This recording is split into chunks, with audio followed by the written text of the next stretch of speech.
همه میگن پسته گرونه ولی نه اینقدر. اینجا سر باغ پسته کیلو 300,000 تومنه.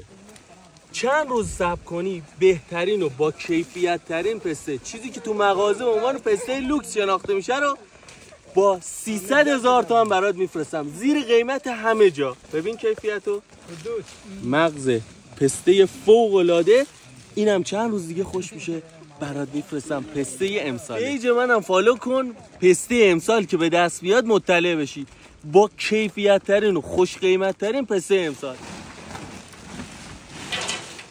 دیگه بعد از که بار برداشت میشه میاد تو ماشین نیسان، از اینجا دیگه میبریم ترمینال. بعد چیزی که هست اینجا هم حالا تو این باغ بچه‌ها دارن اینجا محصولات رو برداشت میکنن. ناقابله دست شما در نکنید، خیلی بسته.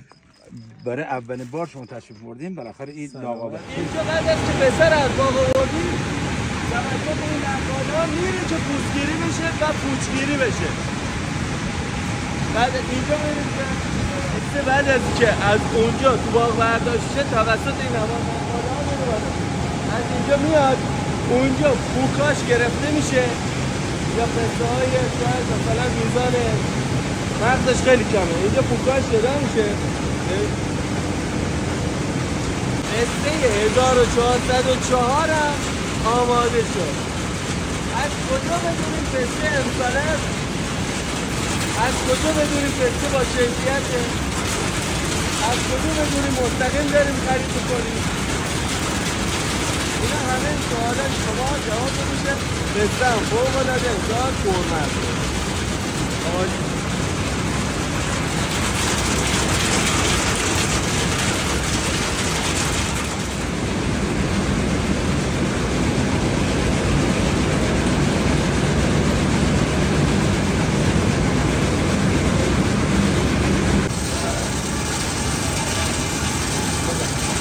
اینجا پستای دندان بدان که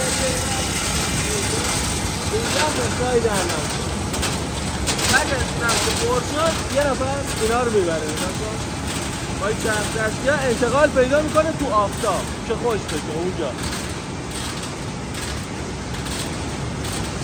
اینجا ترمینال پسته است. میبینید فرایند کل پسته انجام میشه. بعد از که پسته رطوبتش خیلی کم شد اینجا خشک میشه. تو این قسمت هایی که پارت به پارت هر کدوم یه شناسه ای داره اینجا خشک میشه و ما هم بهترین پسته ها رو براتون پسته امسالی رسید، کیسه شد و آماده است که وارد کارگاه بشه.